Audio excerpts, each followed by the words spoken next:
Voltamos com o TCE Notícia, que está falando sobre a vitrine de auditoria. A gente falou dos mortos aqui no último bloco que estão recebendo salário ou não tão mortos assim que talvez estejam recebendo salário. Mas parece que tem funcionário público com mais de 6 matrículas em um município só. No caso aqui, um médico.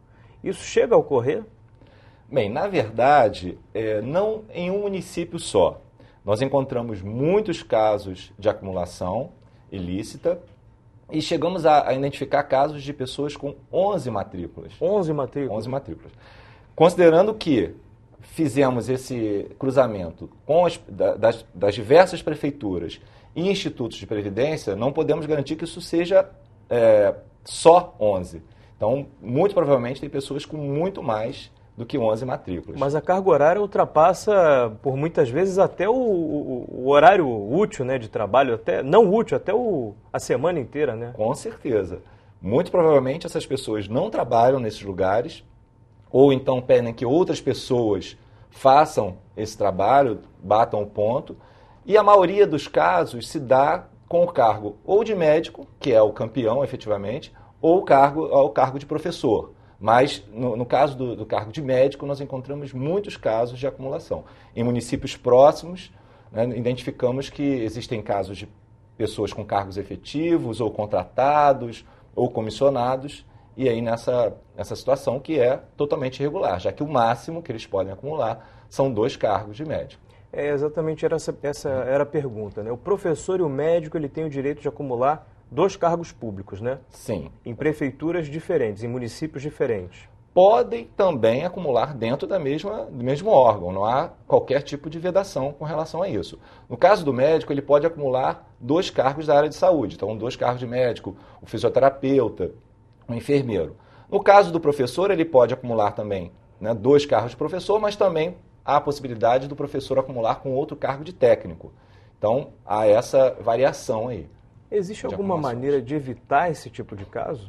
A prefeitura tem como fazer algum controle, fazer algum pedido de informação a algum órgão que ele possa identificar se aquele profissional tem mais de uma matrícula? Exatamente essa é a ação que nós esperamos. Nós estamos provocando as prefeituras, solicitando que eles nos entreguem um plano de ação, pedindo para que eles reforcem as estruturas de controle interno, já que muitas não possuem ou possuem de forma fraca. Então, estamos pedindo que eles reforcem isso, que peçam, que façam uso da declaração de acumulação, né? Peçam isso ao servidor quando ingressa, porque essa declaração de que acumula ou não, ela é importante até para se verificar se houve má-fé na acumulação. A questão de se verificar a má-fé ou não da acumulação é importante, porque, havendo má-fé, ele pode, inclusive, perder todos os empregos, todos os cargos que ele possui. Agora, uma dúvida. Esse profissional ele não tem que apresentar o imposto de renda, um espelho do imposto de renda, para comprovar quantos empregos ele tem, quais são as fontes de renda dele ao empregador? Ele deve, em muitos casos, apresentar, principalmente aqueles ocupantes de cargos em comissão, né? Mas o que acontece é, mais uma vez, a falta de controle dessas prefeituras. Então, estamos realmente nessa cruzada pela melhoria dos controles internos desses órgãos. Tá certo. Luiz Fernando, no caso da fiscalização de obras, a auditoria encontrou prefeituras que ainda possuem muitas estruturas falhas. Como é que seria isso? Você encontra desde a capacidade diminuta, né, de trabalho em face da demanda, né, então o que faz com que haja ausência de profissionais, assim como você também encontra falta de capacitação desses profissionais, o que poderia gerar até um aumento dessa capacidade produtiva. Além de tudo, você não encontra mesmo recursos físicos, né, meio de transporte, postos de trabalho, recursos tecnológicos. Isso faz com que a atividade de gestão de obras públicas seja prejudicada, né? Se você não tem esses recursos, a tendência é você ter um mau planejamento, um mau acompanhamento, um mau monitoramento e, consequentemente, uma obra não tão satisfatória. Na sua opinião, o principal problema do setor seria, no caso, a produtividade, a qualificação profissional, que é muito escassa aqui no Brasil ainda? Também. Em se tratando de obras e serviços públicos, há uma necessidade de uma capacitação específica, porque ela se diferencia do mercado privado, né? Ela se submete à legalidade, então desde das regras de planejamento instituído pela Constituição até a própria execução dos trabalhos, elas são regidas por mandamentos legais. Certamente essa falta de informação gera com que os procedimentos sejam falhos e a gente tenha que atuar não em cima do mérito, em cima da forma. Dá para a gente dizer que essa falta de qualificação, esses problemas que a gente enfrenta aqui no Brasil, não só no Rio, mas no Brasil inteiro, isso gera mais gastos ao setor público? Sem dúvida nenhuma. Se numa situação ideal, em regra, havendo pessoas qualificadas, pessoas suficientes para desenvolver as atividades, o planejamento ocorrerá da melhor forma possível, os resultados do planejamento serão mais visíveis, ajudará na fiscalização, que diminuirá seu custo para fiscalizar e resultará em obras que atendam aquele pré-condicionamento que elas se originaram. Agora, fazer uma pergunta para os dois, mas vamos dividir aqui. Como melhorar esses dois cenários que a gente enfrenta aqui de problemas? Começando aqui pela área de pessoal. Bem, como já dito, primeiramente capacitando não só os servidores da área, mas também aprimorando, dando força para o controle interno.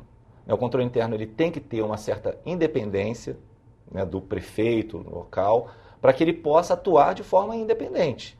Ele possa apontar os erros e não simplesmente acobertá-los. Então, isso é primordial. Buscar também os nossos cursos da Escola de Contas que estão contribuindo à formação dessas pessoas.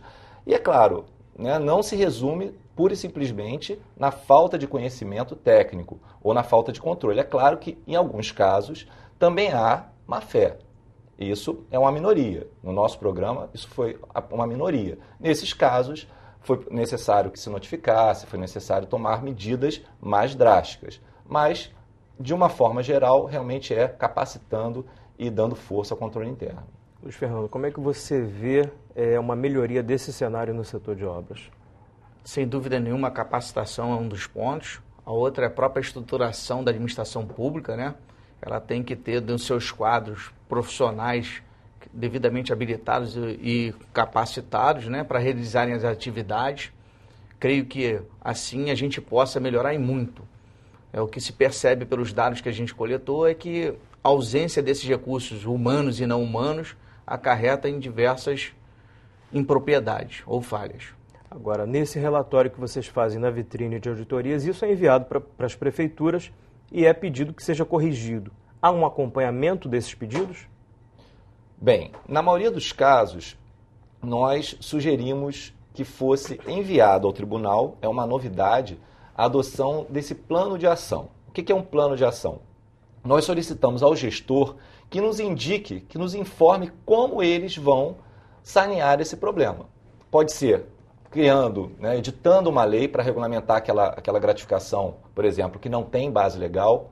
Pode ser instituindo uma comissão para identificar os casos de acumulação e regularizar esses casos ou outras medidas. Eles vão nos dizer, então sugerimos isso, que eles nos digam o que vão fazer e esse plano de ação vai ser um documento que nós vamos cobrar. Nós temos planejado uma auditoria de monitoramento, novamente nos 91 jurisdicionados, e aí vamos verificar se aquilo que eles se comprometeram foi efetivamente cumprido. Caso isso não ocorra, é claro, isso vai gerar sanções a esses gestores públicos. No caso de obras, também há esse acompanhamento? No caso, sem dúvida, né? No nosso trabalho, ele resultou em mais ou menos 1.500 determinações, que são com base em fundamentos legais, 500 recomendações, e conforme o plenário vem decidindo, há em 2015 uma previsão da gente retornar e reavaliar as estruturas, o funcionamento e o controle de obras e serviços de engenharia.